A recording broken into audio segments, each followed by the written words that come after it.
AIDSO ವಿದ್ಯಾರ್ಥಿ ಸಂಘಟನೆ ಹಾಗೂ ವಿದ್ಯಾರ್ಥಿಗಳ ಹೋರಾಟ ಸಮಿತಿ ನೇತೃತ್ವದಲ್ಲಿ ಚಿತ್ರದುರ್ಗ ಜಿಲ್ಲೆಯ ಪ್ರತಿಷ್ಠಿತ ಸರ್ಕಾರಿ ವಿಜ್ಞಾನ ಕಾಲೇಜು ಉಳಿಸಲು ಆಗ್ರಹಿಸಿ ವಿದ್ಯಾರ್ಥಿಗಳ ಬೃಹತ್ ಪ್ರತಿಭಟನಾ ಮೆರವಣಿಗೆ ಮೂಲಕ ಡಿಸಿ ವೃತ್ತದಲ್ಲಿ ಪ್ರತಿಭಟನೆ ಮಾಡಿದರು. ಸರ್ಕಾರಿ ವಿಜ್ಞಾನ ಕಾಲೇಜಿನಲ್ಲಿ ಕೇಂದ್ರೀಯ ವಿದ್ಯಾಲಯ ಹಾಗೂ ಕಾಲೇಜಿನ ಆವರಣದಲ್ಲಿ ಮಹಿಳಾ ಕಾಲೇಜುಗಳು ಪ್ರಾರಂಭಿಸುವುದನ್ನು ವಿರೋಧಿಸಿ ಪ್ರತಿಭಟನೆ ನಡೆಸಲಾಯಿತು. ಮನವಿ ಸ್ವೀಕರಿಸಿದ ಅಪರ ಜಿಲ್ಲಾಧಿಕಾರಿ ಕುಮಾರ್ ಅವರು ಮಾತನಾಡಿ, ವಿಜ್ಞಾನ ಕಾಲೇಜಿನಲ್ಲಿ ಕೇಂದ್ರೀಯ ವಿದ್ಯಾಲಯ ಹಾಗೂ ಮಹಿಳಾ ಕಾಲೇಜಿಗೆ ನೀಡಿರುವ ವಿದ್ಯಾರ್ಥಿಗಳ ಆಕ್ಷೇಪಣೆಯನ್ನು ಸೂಕ್ತ ಕ್ರಮಕ್ಕಾಗಿ ರಾಜ್ಯ ಸರ್ಕಾರಕ್ಕೆ ಸಲ್ಲಿಸಲಾಗುವುದು ಎಂದು ಈ ಸಂದರ್ಭದಲ್ಲಿ ಭರವಸೆ ನೀಡಿದರು. ಪ್ರತಿಭಟನೆ ಉದ್ದೇಶಿಸಿ ಎಐಡಿಎಸ್ಒ ರಾಜ್ಯ ಕಚೇರಿ ಕಾರ್ಯದರ್ಶಿ ಮಹಾಂತೇಶ್ ಮೀಳೂರವರು ಮಾತನಾಡಿ, ಚಿತ್ರದುರ್ಗದ ಪ್ರತಿಷ್ಠಿತ ಸರ್ಕಾರಿ ವಿಜ್ಞಾನ ಕಾಲೇಜಿಗೆ 7 ದಶಕಗಳು ಕಳೆದಿವೆ.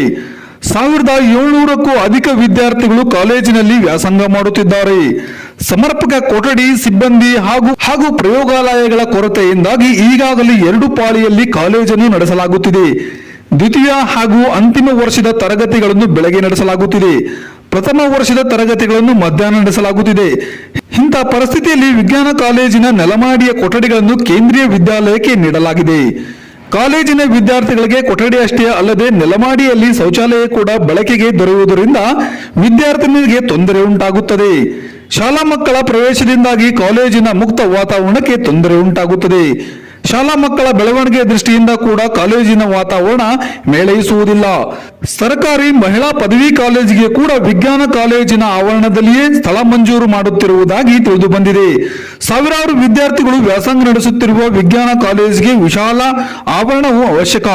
ಮೈದಾನವು ಕಾಲೇಜಿನ ವಿದ್ಯಾರ್ಥಿಗಳ ದೈಹಿಕ ಬೆಳವಣಿಗೆಗೆ ಬೇಕು. ಜೀವಶಾಸ್ತ್ರದ ಪ್ರಯೋಗಗಳಿಗೆ ಮರ ಸೇರಿದಂತೆ ಅನೇಕ ಸಸ್ಯಗಳ ಅವಶ್ಯಕತೆ ಇದೆ. ಮಹಿಳಾ ಕಾಲೇಜಿಗೆ ಸ್ವಂತ ಕಟ್ಟಡವಾಗಬೇಕೆಂಬುದು ಜಿಲ್ಲೆಯ ವಿದ್ಯಾರ್ಥಿಗಳ ಬಹುದಿನದ ಬೇಡಿಕೆ. ಆದರೆ ವಿಜ್ಞಾನ ಕಾಲೇಜಿನ ವಾತಾವರಣಕ್ಕೆ ಧಕ್ಕೆ ಉಂಟು ಮಾಡಿ ಹೊಸ ಕಟ್ಟಡ ಒದಗಿಸುವುದನ್ನು ವಿದ್ಯಾರ್ಥಿಗಳ ಹಿತಾಸಕ್ತಿಯನ್ನು ಕಾಪಾಡಿದಂತಾಗುವುದಿಲ್ಲ. ಆದ್ದರಿಂದ ಕೇಂದ್ರೀಯ ವಿದ್ಯಾಲಯ ಹಾಗೂ ಸರ್ಕಾರಿ ಮಹಿಳಾ ಪದವಿ ಕಾಲೇಜಿಗೆ ಬೇರೆಡೆ ಸ್ಥಳ ಒದಗಿಸಿ ತುರ್ತಾಗಿ ಸ್ವಂತ ಹಾಗೂ ಸುಸಜ್ಜಿತ ಕಟ್ಟಡ ಒದಗಿಸಬೇಕು ಮತ್ತು ಸರ್ಕಾರಿ ಕಾಲೇಜಿಗೆ ಕಾಂಪೌಂಡ್ ನಿರ್ಮಿಸಿಕೊಡಬೇಕೆಂದು ಎಐಡಿಎಸ್ಒ ಹಾಗೂ ಕಾಲೇಜಿನ ವಿದ್ಯಾರ್ಥಿಗಳು ಆಗ್ರಹಿಸುತ್ತೇವೆ ಎಂದರು.